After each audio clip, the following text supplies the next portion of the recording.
Ladies and gentlemen, boys and girls, please put your hands together for the one, the only... Tristan Kumar, Dying Planet, The Prison of the Survivors. Narrated by Tristan Kumar, the one and only. Part 13. Is this all to life? I was surprised when the pod made it back to the ship. We stopped finally and got out. We stepped out and a man in a black suit and tie was standing there outside of our pod. "Ah, Rai and Sylvie.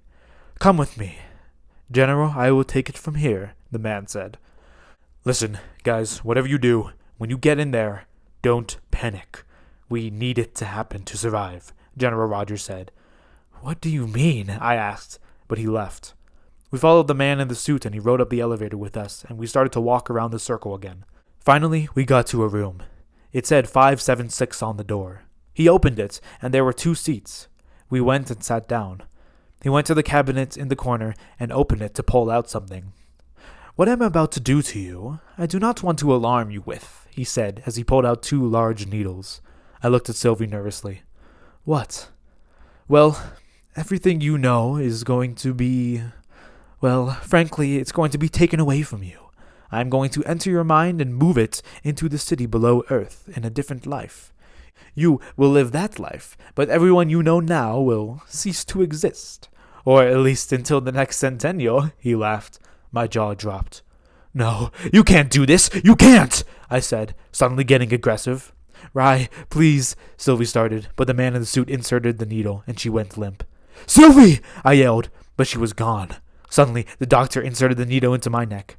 "Sylvie," I said, and I blacked out. I woke up in a sunny room. I looked around. I was in a bed. Next to this bed, there was a phone, ringing.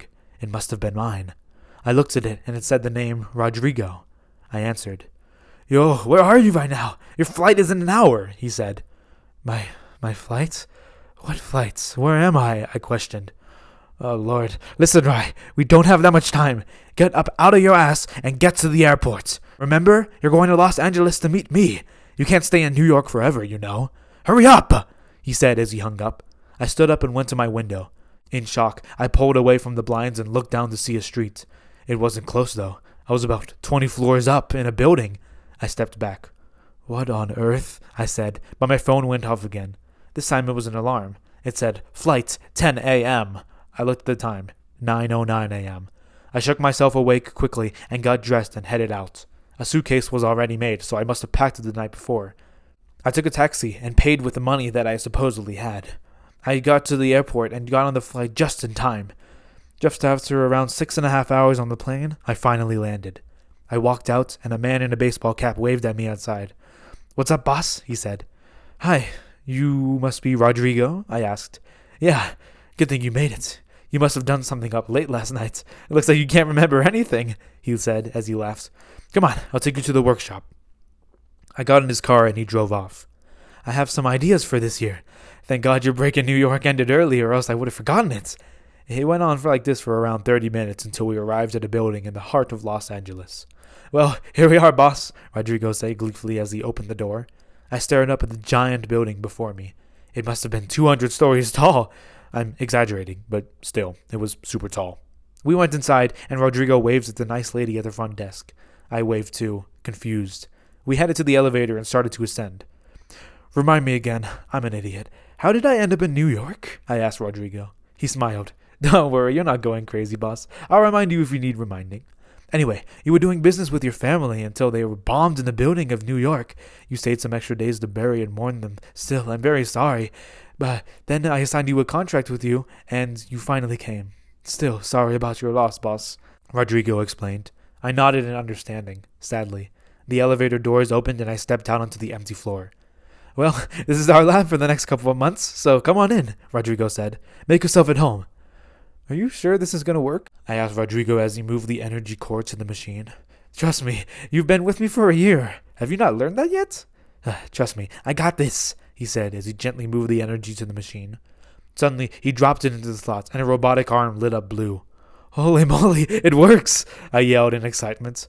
I jumped up and down. Our entire year's work had finally been accomplished. Oh my god, thank you so much, sir, a man said as he tried on the robotic arm. He moved it around. He nodded at me. Every time you need something in the future, you know where to find me, he said as he walked out. Once the door closed, I smiled and so did Rodrigo. Oh, right, you have to go do something, Rodrigo said as he ran up to his computer and opened it up. He pulled out the chip from the side and handed it to me. You're going to Las Vegas, right now. When you present, make sure to introduce our next project.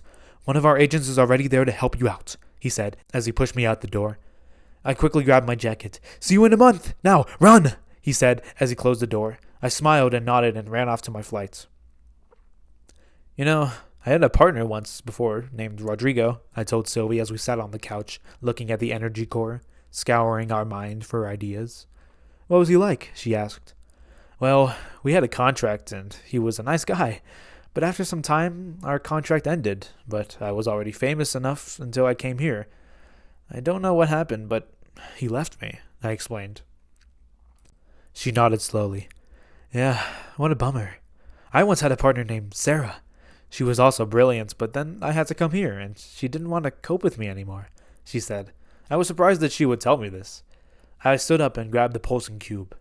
I think I have an idea for what to do with this, I said as I turned to smile at her when she sat forward, intent to listen. Sir, they're in, General Rogers said to the man in the mist. Did they hesitate, like the others? The boomy voice said as its dark figure sat forward. Yes, but this one seemed different, sir, General Rogers said shyly. The boy, Rye? The voice said. Yes, Rye. He seemed angry at us, not accepting, as everybody else was. He's unstable, and I don't think that we can hold him for long. So I propose to you that, he started to say, but he suddenly felt the urge to stop. The man in the mist set his hands down. Are you questioning the program? The voice said angrily. No, General Rogers finally blurted out. The man sat back in his seat. Good. Get yourself in now, he said. General Rogers left the room and went to room 303. He went in and injected himself after closing the door. He started to close his eyes, slightly feeling regrets for not helping the children. But it was all he could do for now. I have come to you today with a question, Miss Sylvie, I said, pretending to be someone giving a fancy speech. What would that be? She grinned, playing along. I'm here to ask you, and only you, is this all to life? I said as I looked at her. Well, sir, I'm not very sure. What do you think? Well, I think that there is more. A secret reality behind the fabric of our own. A man behind the curtains. And only to unlock it can we see our true understanding and potential for greatness. Interesting. How do we unlock this boundary of existence? By going where it all began, I finished, as I realized exactly where to go. I gotta go, I said as I went to the door. Wait, what? She said. I know where the beginning is, I yelled as I shut the door. The storm brewed above me as I drove into the plains of Colorado. I had never been this far out before. I had been gone for about a day now, and Sylvie was still fine. I knew where to go, so I drove on the road, filled with answers burning out of my head. I finally stopped. I looked at my phone and it said, You have arrived at your destination. I looked around outside. Nothing but dead trees and dead plants. I had stepped out of the car and the chilly wind blew across my face. The storm was coming on. I saw a bush far off in the distance. I shivered in the cold, but continued to it. I walked back and forth along with the bush, but then, through the bush, something caught my eye. A building. I looked at it again, and it was there. I bustled my way through the bushes and came out to a walkway. I walked by many rusted yellow buses. I walked to the front, and I saw the glass building of a school. I closed my eyes, and could see my other life faintly at the school. I looked further into the building and went inside. I walked up the stairs. The chandelier in the main room had fallen and shattered into a million pieces on the ground. This place looked like it had been untouched for thousands of years. I walked into the room labeled English 8. I looked around it. There was a dent in the whiteboard on my left. To my right, the room was scorched with red marks from the table. When I looked at the table, there was a briefcase. I opened it, and there was a slot for a cube in the center. I put the energy source in the slots and wired the wires to connect with it. The wires started to glow red, and then they started to shake. I stepped back from it, and the briefcase started to shake too. I closed the briefcase, and the power dimmed. I picked up the handle, but a flash of light spread across my eyes, and I saw kids in a room, the same room I was in. I dropped the briefcase in shock. I gently picked it up and inspected the handle. I was back in the real world, but what was that? There was a crack in the handle, emitting red light. I touched it, and I suddenly transported back to the same room. I looked around. Kids ran out of the room, and I looked at the briefcase. There was a countdown on it now. I stared in shock. Even though I was not physically present at the scene, would I still be affected by whatever this was?